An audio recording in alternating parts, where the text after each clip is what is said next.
It's been said that it's a good thing in terms of accountability. He spoke holes in terms of the process, and we'll get to that even as we take a look at the point of disregarding court orders. But we have so many services onboarded onto eCitizen.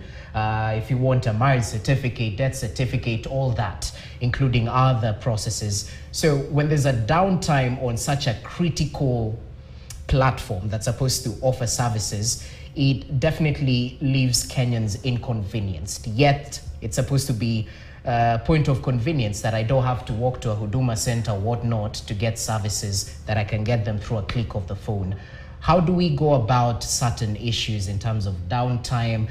There were issues that the eCitizen was hacked, was it, last year, which they allayed later on. So to make sure that, you know, we're giving a product that is ready for use by the citizens. Yeah, now the people who are coming up with this system, they must pay attention to business continuity.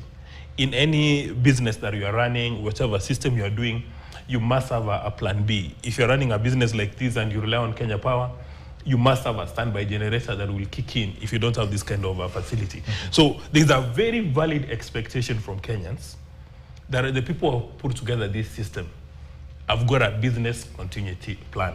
That in case of a hitch, that is why they're supposed to do scenario analysis, state analysis, you know, sit in a room and ask themselves what can go wrong with this system, and ensure that they have addressed everything. Because the way you indicated earlier on, when Mura wants a marriage certificate or they want a passport, they want to go to eCitizen, make the payment, and get the service. So they will register serious offense if there is a downtime.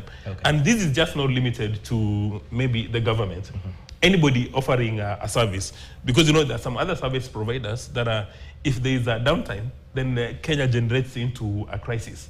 So that's very valid expectation that if you've been given the responsibility of running eCitizen, Mura does not want excuses that there is a downtime.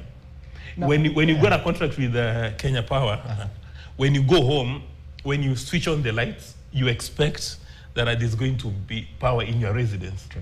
Now, if there's not going to be power, then you need to be given a warning in advance. In mature economies like Japan, you can predict that there's not going to be a power blackout. And if there's going to be a power blackout, they'll even give you a warning in advance so that you prepare.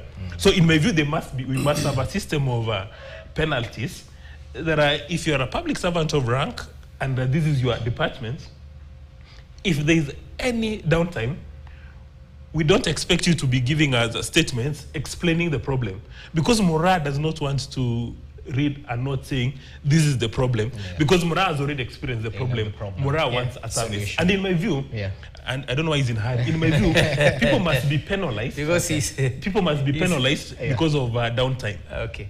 You know, he's saying good points, then he lives where he sees that he could easily fall off the cliff. The issue of downtimes, for example, I've worked in the telcos before even starting, before coming to law practice. I understand buying bandwidth and then distributing it to people, you know, this kind of thing. Fiber now we have, and Wi-Fi and all that, MiFi. The issue with downtimes of our systems is procurement. There is nothing else. Kenya, in fact, is one of the countries with the best interconnectivity, probably compared to Ethiopia and South Africa now.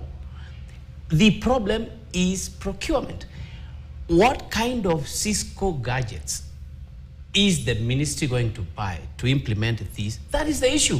So, because of course, you know, there are people who are taking advantage of the procurement chain and process, they will quote for the 2 billion gadget, but bring in the 200 million gadget. So you brought into the country a poor, that's why you find these things are stopped by either the procurement tribunal or the courts. In fact, you will continue blaming the courts. But you know, who are these judges? Are people who have been in law practice, private practice all the time. They know these things because they've handled such clientele, you know, who have come to complain that we won this tender, but we didn't, we were not awarded. So the issue is, when you see bad connectivity in the country, it's not because we are bad in infrastructure even. The issue is you quote on the higher side, but because of corruption, you bring in the lowest. So otherwise, I don't expect e-citizen. We had these teething problems with the carrier system, if you remember, the SIMPA system, the whatnot, when they started. Even doing your entry on your returns, VAT or income tax, we used to have these things. Sure. During the last week, you just can't access. They came around it. They knew they were losing money, so we have to do away with the corruption. They brought in the best systems. Today, you access KRA, any other, even from your mobile phone, you do your returns. Okay. So this must I think when your friends from government meet, please give them proper communication, approach, and tell them that if we can eliminate corruption and digitize all because how can you create a pay bill which is collecting money from all over the world, and then all of a sudden it goes down for about 5 minutes, even for 5-10 minutes, you've lost millions of shillings. So quite true. So it's all about procurement. Let me just buttress his points. Yeah. And I'll not name names for fear of libel slander. A leading private sector organization in Kenya responsible for financial payments had Downtime, and I don't think it was an issue of procurement. An agency in the UK responsible in the aviation sector had Downtime. I don't know. I don't think it was an issue of Kenya procurement. So it happens. So for Nyaribo to speak that it's a procurement in the government of Kenya leading to downtime in a private agency in Kenya or a UK agency in Kenya is stretching the conversation. Okay. Downtimes occur even to the best run organizations. The issue is, does the organization, has it demonstrated that they've got a plan B or backup plans which can deliver? And when you identify the problem, is there a penalty? Because if you've got downtime and nobody takes responsibility, then I can bet my head it's going to recur. But honestly, look at how we use our phones, for example, to send money. You said we don't name names now. Fine. Look at how. Compare the number of times we have lights going off and the number of times we really go down on our sort of banking on our mobile phones. Yeah.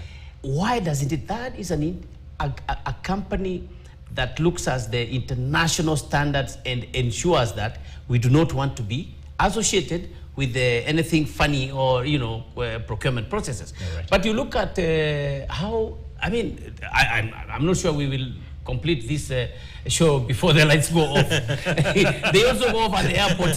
Good thing we have a